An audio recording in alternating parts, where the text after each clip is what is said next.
little song. It brought us to 10 minutes after the hour of 1 p.m. You're tuned into Midday Talk with Noxolo here on Agape FM. And our guest is already here that we are chatting with, talking to this afternoon. Sis Noxolo. Yes, Noxolo Qanqa is our guest here on Midday Talk with Noxolo. She is 30-year-old, born and bred in Port Elizabeth, goal-driven young woman. She was raised by her single mother as the only remaining child of an unexpected loss of her oldest brother. She is in the corporate space. That's where she's working. So she'll get to tell us all of these things that we want to know. But she went to Qanqa Primary School, which is here in Port Elizabeth. And it's so amazing that she's involved in the... She went back and she's doing some philanthropy, or is it? Oh, okay, not necessarily. I just give. Yes, but we'll talk to her about that. And then she went to Isaac Boy, and then I know all these places, so I'm like, yes. And then she did her high school in KwaZulu-Natal. And it's funny, I saw a post on Facebook that says that people are saying that John Vulligate and keep us from... I posted that. Like, we're used to this. Because the caretaker of the high school was Mr. John. And he was the gate person. You needed him to get out. So John Vulligate. And so the song was extra funny. Yes. And what I was laughing at is the fact that you guys, the ones who came before us, you used to say to John that, John, the teacher asked us to go and fetch photosynthesis outside.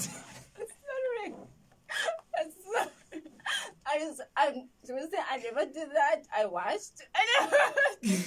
But yes, and right, I mean, you needed something a permit to get up. But it was honestly like a piece of paper that's written and sort of signed. And he didn't know exactly the signature. So you're right, correct. Photosynthesis, people really were created, made other things that obviously Shem didn't know, and then we will let you arguing, and then people just go home photosynthesis. Go and fetch photosynthesis and come back. Welcome on Agape FM. We started with talking our own things. I know. Thank you so much. Oh, yes, I'm great, and I would very much like to say thank you for the listeners and Molweni. I know it's not a morning, but I am trying. My Afrikaans is grade 1 or whatever the grades are now. Yes. But yes, thank you so much for having me. Awesome. And whilst going through your stuff, you were raised by a single mother. Yes. And there are benefits and there are challenges that it comes with. So what are some of the things that you are watching from your mother and you go like, hey, but she's strong, man? What are some of the things that you are taking for yourself through your upbringing that you're like, I'm going to need that, I'm going to take that, I'm going to use that in my life? Where do I start? My mom, she's my rock. She's my pillar. Like, I live to make her happy because of the sacrifices she made. I mean, raising me as a child and my brother. And it's just, the strength, man. I don't know how she does it, but she makes it seem like it's possible. She makes everything look like it's all right. And she's supportive. And I think one thing my mom told me is, I think... you can have, we didn't grow up having everything, that's 100%. We grew up, I would say, I don't like to use the word, but poverty was one of the things that you experienced. Even to look at your school. Yes, my school, where I attended, we don't know what windows with actually windows in, how it's like to have proper windows, how it's like to have a toilet seat. I didn't understand the concept of females fussing over a toilet seat because I grew up without a toilet seat. So with my mom, she taught me to value my happiness. That's one thing. As we're growing up, as much as we didn't have anything, but man, I was happy. As a child, I was happy. If we had awards, she was there. If I needed a school jersey, somehow she would make it happen. I don't know how to put it in words, her strength and how, but it's taught me to be humble. taught me to be respectful, like to treat everyone, every mother that I see as my mother, and to appreciate what they do, what they got. I look into a lady that assists us, and for me, I don't see a lady in a uniform. I see a mom, and such that I don't want to mess up. I want to clean, or they yell at me, but you don't and you have to apologize because it's like your mom. So she's giving me that love of giving, and also valuing more of the things that are intangible, valuing time, your gratitude, everything, even if you do not have material, you do not have money to give. But to me, that's what I've learned, and that's what I think is most important to me, and made me have the heart to just give without expecting. I don't mean you can be a stranger and I'm like, I'll stop and like, here you go, do this. I'm like, I'll stop, not even give, but like, I love your outfit. Yeah, it's beautiful. I know how that's gonna make you feel. It's gonna make you feel good, and I don't even have to see you again. But my heart just told me. So that strength and that will of working ethic. I mean, I remember my mom. She's listening. My brother, obviously he had to go to the mountain, and she's alone, and the time is he's reaching 21 and all his friends are going, and this is happening, and she's unemployed. My mom sacrificed the whole December to go to Willows. She came back and she was pitch black because she was standing in the gates allowing visitors in, only because she had that goal that in June I need to send my son to the mountain. Because if I don't do it, no one else is going to do it. And it doesn't matter if you're a woman. She went and she found the right people to do the job. Obviously, there's challenges because you and all of that. There's certain things that you are not and you're going to hear do. a no, which is another thing my mom told me. I hear a no, I see opportunity. She told me, I go and no, I see next one. Because that's what I learned from her. She heard no's, but she'll continue going. She setbacks, but she'll get up. She's tough, and she's like, there's more to life. There's always something bright to see. So I think that's basically how I am today, how she's molded me. Okay, this is so I much. know, but it's like, it's my mom, man. Yes, I can't stop. I could write 2 books, 3 books. So. Awesome. This is what you learned from her. Some of the things you watched, some of the things she said, speaking to you. What are some of the things that when you are at work or like when you're doing something and then it comes out and you're like, okay, mama, lo. I don't know if you have a child or what. Not yet. But there are things that you saw from, but you never planned that it's gonna be in you. But someone says something, and then the way you reply, maybe, and then you're like, this is not me. This is definitely her. But because she's in you. She's in. I think a lot of times it's her humor. Okay. And sometimes people say she has shade. But it's not a negative shade. It's a teasing kind of way. Yeah. So whenever I do practical jokes, like my mom, for example, who have Coke, right? And last time I checked, it was Coke. So I go into the fridge, like, I still have Coke. So I'll go there and then I start drinking Coke. And then it's bitter. And it's actually coffee. So my mom did that. And then it's like one of those things that even in any situation you find things to laugh at. Even you do not always think about the problem at hand, but because you're happy. So I do that a lot sometimes. I tease, I find humor, and that can only be my mom. So it comes off. And then I'm like, if I was chatting to my mom, she would think of doing something like that. And I'm like, wow, we must follow our mother's footsteps and let me Bible do it. So I think that's one of the things I can think of is her sense of humor. And okay, now let's come back to you, Mom. We love you, hence she knows. Even though I tease her a lot, but she knows she loves me. Yeah. So looking, because I have an idea of the community you're coming from, because of the schools that you attended, it gives me an idea. And there are not a lot of people that are driven to take control of their future. We see the situation where it is really injury. We know how it is. And some people tend to live in that situation or allow the situation to define who they are. 100%. So the only option for them is to make babies, get that grant money and things like that. Unfortunately, yes. Unfortunately, it's sad that the thinking pattern is like, this is who I am, this is what I'm gonna turn to be for the rest of my life. What made you decide that this is never gonna be me? This is never gonna be my end. Yes, I was born in this, set up in this community, but this is never gonna define my future. To be honest, it was never about anyone else. It was when I was growing up, one thing about mom, she's very strict. No, I love her, but when I was a child, she was strict, and I had my grandmother. So I was raised by 3 strong women. She's my mom, my grandmother, she's my mom's sister. And it's one thing, I was never allowed to go outside, not to play. I only went outside for only academic reasons. So I only went to school, come back from school, do my homework, sit, find entertainment inside. So if anyone asked me to skip a rope, I would fall many times because I never learned. It was never your life. I should give me magazines or whatever to cut out and find music book. Yes. Home choice. Yes, I had a house, a proper house, with many rooms. It was all in a book. Yeah. So that's how I found entertainment, and I think that would sort of, I don't want to say protect me, but it sort of put me into one space, which is myself, which is, I was only focused on school.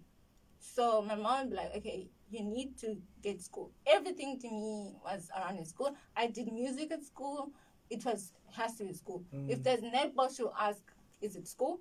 Is it part of school related? If I say no, then it's out. Okay. And then if my mom would go, there's this happening, is it school? Okay, no, it's out. I even had to prepare, like, if I had to something, I'm like, there's gonna be a teacher, and then she's like, where's the learning in the books? I'm like, yeah. So that's where I was protected and only had to focus on the only noise that I was hearing. I would say it was positive at the time. Okay. I was never a time where I felt I didn't believe. Yes, I doubted myself, but my mind was always, I love being number one. That's another thing. There's that competition spirit. Yes. Good one. There's that competition that, I can do it. I see the boys getting number one and I can do this. And then I'll go back and I will learn more and I'll learn more. So it was never about the future or what happened. It was about today. Today, I'm focusing on doing my homework and getting a star, if I'm getting a star. Today, I'm focused. And then that would open opportunities. And then you look and say, okay, if I do this, then I get to go there. If I do this, then I get to go there. I have never been there. So it's the whole community, but I never really got involved into the community to start listening to, okay, let me get an older man to give me money. Yes, my mom told me that everything I'm doing I need to work for, because through her you work. Everything that comes for free has a price at the end. Yes. So that's where, and then I grew up, and I'm rule based. So everything I did, I would always have my mom said. I went to varsity, even though I stayed dressed. I'm like, I go out, and then what if they tell my mom? I go out, what this happens? So I think that molded me to focus on achieving school, this, than to hear other things. That's okay, and now I understand. But you say you were at home, so it was the magazines. It was the magazines. It was if it was not home, I went to the library. They had activities. So obviously the library is associated with school, so my mom was like, okay, fine. But she did accompany me first, so like, Mom, there's no parents. I'm the only one who's being accompanied by my mom. And she wants to give you a kiss so that you can mark. So that's how shame. I was like, I was known to be mama's baby. Everywhere. You're working alone. Where's your mom? So yeah, that's how. In that situation. Who, maybe in the magazine or in the whatever that you are seeing and you are like, I see myself here. At that time, is there anyone that you are listening to their story, you are watching them on TV, and you are thinking, that is me? Okay. It was not in a magazine. A movie. It was no TV, no DVDs at that time. It was okay. Skating has to be school. So at some point, I think okay, I won't say the year, but yeah, we're given an assignment to do for Lady Diana, and we had to cut out, read about her story, what she does, everything, and then basically learn about her history and do like a big poster. And if I can, of course, you ask him on the spot, that's one person that comes to mind. Because somehow she was pretty. Okay. She, yes, at the time we had this whole princess kind of imagination, but she was giving. So I was like, she didn't pick and choose, and she was sort of out of the norm, and that she was following her heart. She was shy. As a child, I'm still shy, but I was extremely, extremely shy as a child to speak out or whatever. I just wanted to quiet, kept quiet, and so on. Talked to a few people, and I think that's because antisocially I was raised inside, didn't interact, and so on. And she would always look down. Cameras, she looks away. But one thing I saw in her that I would see in me, she has a heart of giving. That's something that I don't know if you're born with, but it just pops up. You're doing it without thinking, and sometimes it's wrong, and someone is going to say, no, you shouldn't do it, but when it's coming from your heart, you do it anyway. You can't help it. You'll say, I'm never going to give again. I'm never going to give again. And then you see, hi, oh, okay, there you go. It's just one of those things. You cannot just pass in, and it doesn't happen to anyone, and that's understandable. We are all diverse, and that's the beauty of life, because we are all different. We learn from you, we learn. But that's one person out of the magazine and photocopying that came out to me, and I can think of today, and I still look up to, and I still think of her whenever I see magazine. Princess Diana. Yes. Awesome. Awesome. Why did you see the need to go back to your primary school and be like, do what you're doing, that you are supporting with the sanitary towels and it wasn't a need. Seeing a need, it sort of feels like I had to. It came to me. I still stays with. The school is literally my street. Okay. So every time I drive to work, I pass there.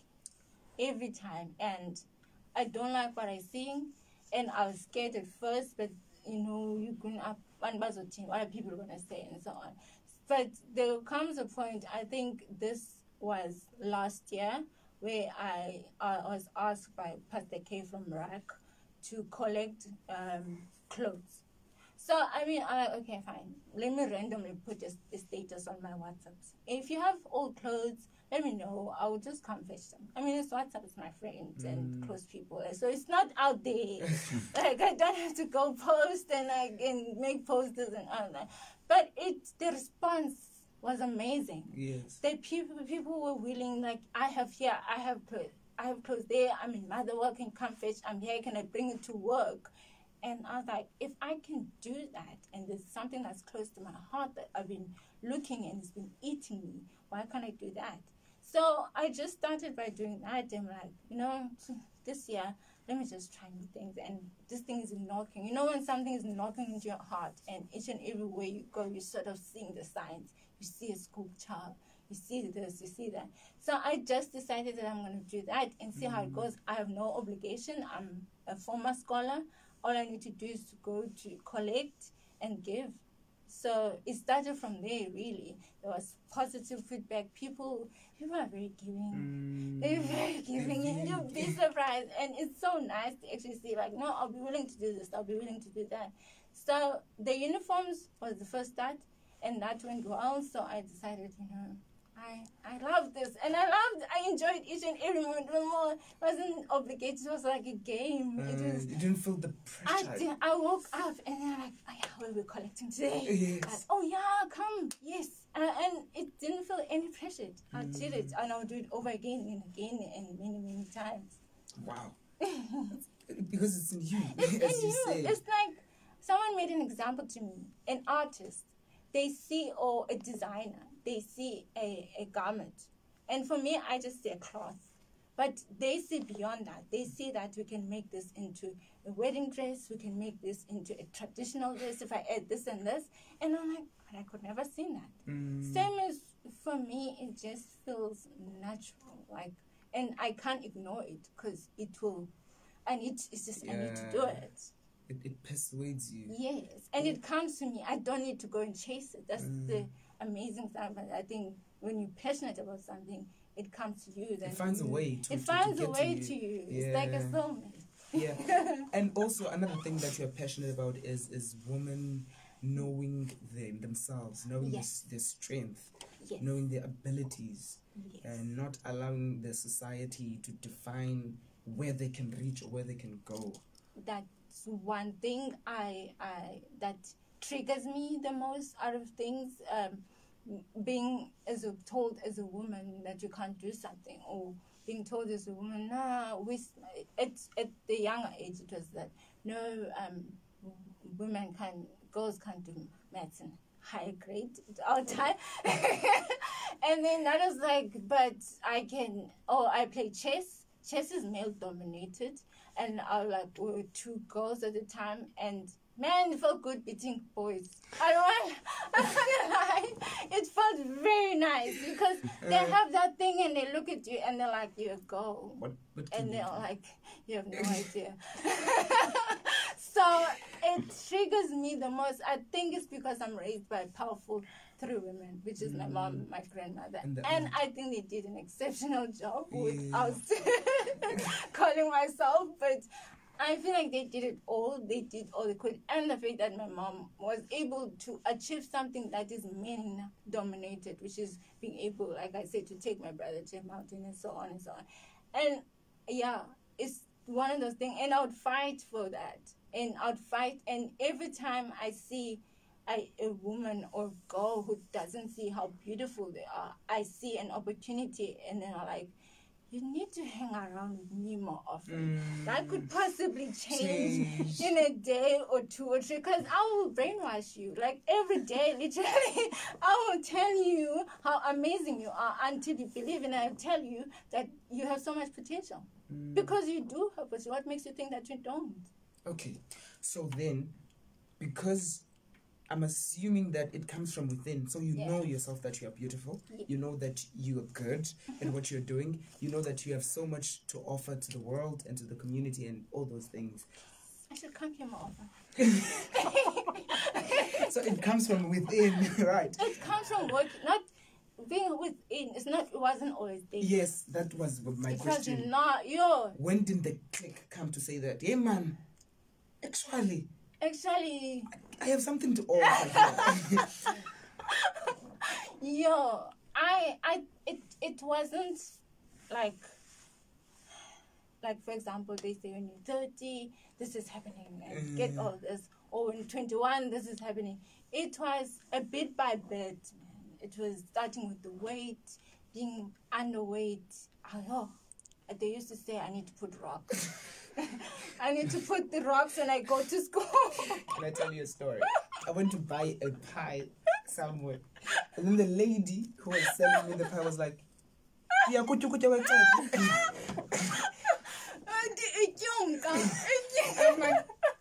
you trying to say, ma'am?" I need to go. Hey, if I was a scholar in Namhlanje, it's okay if I was like, I would have understood because the wind. It would blow you. So, those things, you laugh them off. But at the back of your mind, you are not happy about. They make you believe. They make you believe that, especially as a girl, when you get to that age, you're 13, you're 14, you see all your friends, they've got the curves. And then you want the attention, obviously, from other gender. Yes, that's right. And it's not there. And they're like your sister. And you passed, and then they just, oh no, it's 3 of you. And then they're like, Lupakati. Oh, okay. And so those things, they get you, and you start believing. And as people know, most of the time, I'll just wear baggy pants, backpacks, and hoodies, because you're scared, okay, we're going to see the skinny legs and all of that. But at some point, bit by bit, I think for me, it started with excelling academically in school. So you're like, it's okay. I'm not 100%. I'm not beautiful. I'm not this, but then I've got this. That was one thing I got my strength in to say, it's okay. I'm not like this. But I know I'm good in this. I know I'm top in this. You go up and then someone notices, yeah, you're actually beautiful. And you look, I think it was one time where I saw a picture of myself. For most of the time, I didn't smile. Because I think they used to call me, I was asked, did I suck my thumb? Because my teeth are cubby. And then one, I was like, I think it was called Giovanni. And then at some point, I stopped smiling completely because the thing, I would smile and I would see the teeth. But I won't see the beauty of the smile. Yes, the teeth were like that, but I was a happy child. And then, so at some point, I saw this picture and I was like, starting to analyze the good things. And then you're like, hey, go to his land and this is land. Hey, I like this. And then you keep looking at that, and then you believe, you wake up yourself, you look at the mirror, and then like, hey, simply girl. And then you tell yourself somehow, and even when you don't feel like it, but you need to tell those things first. You yourself. It needs to come from you. It needs to come from you. Because one day, because I thought, then someone like, I'm like, yo, I am namhlanje. It's not it. You see, but you need to stand in front of the mirror at some point and with nothing and to say, look, I like your teeth. They're not like everyone else, but who else has your teeth?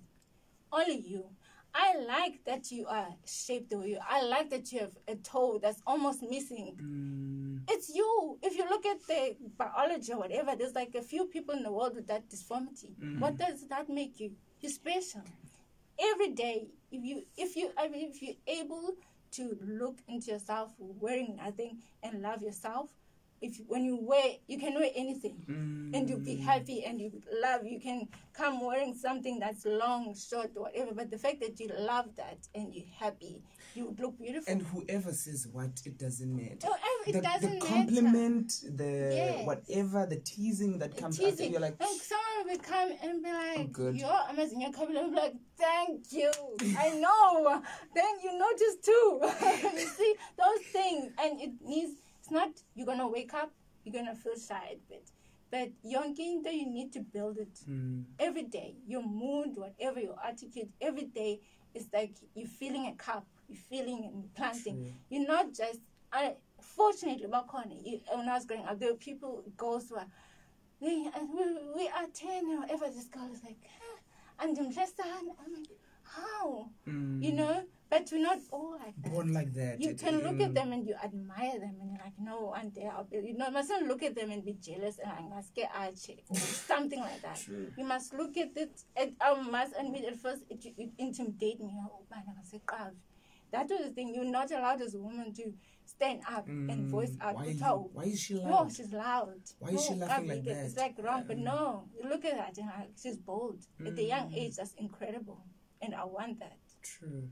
So it's a step by step. No. I mean, I still do have days. Yeah, where you feel like, I'm trying. No selfies. Please, and I like that you say that. No selfies today. No. No camera. Why I'm trying to? I'm saying, why today? Pimples are showing. But deep down inside, I'm the boss.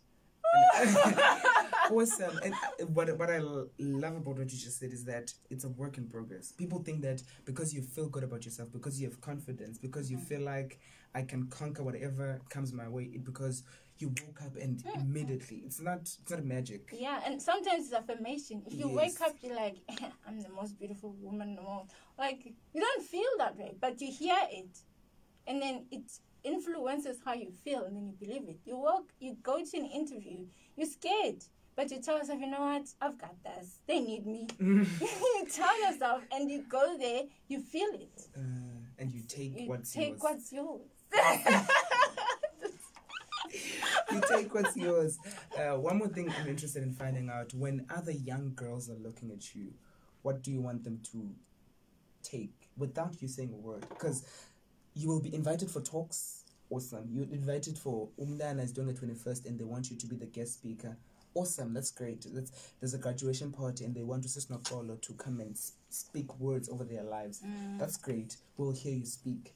But when you are walking, because one thing we're forgetting is that when you are not watching, that's when I'm learning from you. Yes. Those days when no one is looking, you think that I can't do, but those are the days that we are learning the most from someone. So there's one girl there's one girl that is doing her grade 12 equivalent. So what's the one thing that you want them to take from you without even you speaking a word? With you walking, with you doing your own thing, and you want them to take from you? Yeah. Honestly, I'd say to be yourself. I like what you said because they're not watching. So they must see me. Yes, I dress up or whatever, but they must know that I can bump and fall anytime because clumsiness is one of the things, you know. So when they look at me, they mustn't see a perfect person. And if they can understand that themselves, that you're not going to be perfect and you're not going to fit in. As if they see me and they see me mixing chips with ice cream. It's weird, I know. But they must know that they must be weird. You need to be who you are. And it doesn't mean you have to be perfect. It doesn't need to be perfect with anyone. If they see me dancing in the rain, I go to Qanqa and I play and I swing. So, and I have fun. Maybe it's because I didn't have that when I was a child. But if I'm catching up. So when they see that, they need to see that it's okay to be you. You do not need to meet a certain standard that when you're 30 years old, you can't go to a park and laugh and have fun and play lazy, whatever. If it makes you happy, do it. If you want to go and do what you want and it's not what your society wants, it's not what your parents want, and what are people going to say, you need to know that you can do that. But one thing is you need to love yourself. You need to love you because you're stuck with you for 24 hours. You are your own soulmate. You literally sleep and wake up with yourself, you know. So if they see me, I'll probably be embarrassing myself, but that's me. You. And that you're doing what makes I'll you come happy. here and I'll be serious and I'll be all posh, but you must know that at some point you see me with a messed up eyebrow because it's just it's just one of those things that I am, and I like that. I love it myself. Sometimes I'm in a bad mood, and I should just do that to yourself. Yes. You know? So yeah, it's one girl. Be yourself. Be unique. Believe in you can, and be grateful for the smallest things. Yeah. And this entire pandemic and what has been happening has taught us to be grateful. It has. A lot has been taken away. Jobs have been taken away. Our closest loved ones. Hospital beds have been taken away. Jobs, businesses, goals have been taken away. But one thing you're left with is your attitude and your gratitude that you are grateful that you're able to wake up today. That's the smallest thing. But you're grateful you're able to take your breath because you know someone else is not today. Because it's 2020, anything being possible. You wake up and you're like, but I just saw Ubani today, yesterday. It's gone. So you need, out of everything I'm searching, and this is one, I think, thing that everyone is going through, depression, suicide. I mean, M17, there was a picture of a young man hanging there. Yes, I saw that. And I think if there's someone who's listening today and they just feel like it's over, just acknowledge the fact that you listened to the radio. You got out of bed, you stood there, you thought, there was a thought. The fact that you're contemplating to take your life, it means you have a possibility to contemplate other things. So just take note of that. Take note that I woke up, I washed. Yes, I sat in front of the TV and I was depressed. But you sat there and you sat for a whole hour, a whole day in front of it. That's dedication. I know it's funny and it's extreme, but you need to stop count of those small things. It's dedication, that's true. I have family and I have the loved ones. If you have a child and you don't have a job, you don't have anything, that child is looking at you like, Mommy, you're the best. So take stock of that. It's possible. If you really need help, I know I'm not a psychologist, I don't have anything, but if you at that point, and you're listening, which means you probably have data or whatever, just go Google suicide or whatever, and just maybe someone will answer the questions that you have. Thank the you so questions much for your that you time. have. It pleasure. has been amazing. It was wonderful. I was chilling with Usis Noxolo, Qanqa. Same high school, we're there. Different years. Different years. But yes, I learned so much from the time that I had with you. Be yourself. And I love the fact that we are being in tune with authenticity in the world today. Everyone wants a real. Everyone wants people doing themselves and taking off the mask of pretending who they're not. So we are all following the trend, and it's a beautiful trend. I really love it. Thank you for your time. It's a pleasure. I had fun. I think this is like the best lunch time I've taken, and I feel motivated. Wow. So thank you. That's amazing. You're tuned in to Midday Talk with Noxolo here on Agape FM.